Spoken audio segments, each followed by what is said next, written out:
Studiju programma Datorvadība un datorzinātne man pavēra durvis uz tehnoloģiju pasauli un palīdzēja laust stereotipus, ka šī joma ir tikai vīriešiem.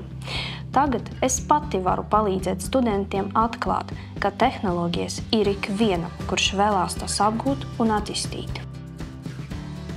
Mēs strādājam ar jaunākām tehnoloģijām – 3D skenēšanu, modelēšanu, 3D drukāšanu. Un tā nav tikai teorija. Studentiem ir iespēja strādāt ar reālam ierīcēm. Viena no lielākajām programmas priekšrocībām ir 12 nedēļu prakse IT uzņēmumā. Tā ir iespēja iepazīt reāla darba vidi un iegūt pieredzi, kas noder uzreiz pēc studijām.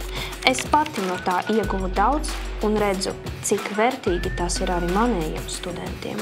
Un ir tik aizraujoši redzēt, ko studenti paveic. Piemēram, viens no pilotprojektiem bija saistīts ar mākslīgo intelektu. Tika izstrādāta sistēma, kas skaita automašīnas uz ielām. Tas parāda, cik daudz iespējas dod šīs studijas.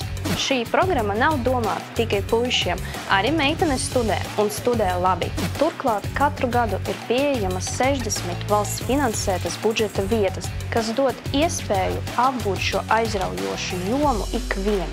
Ja tev interesē tehnoloģijas un jaunu lietu radīšana, tad šī ir programma tev. Varbūt pēc dažiem gadiem tieši tu būsi mans kolēģis.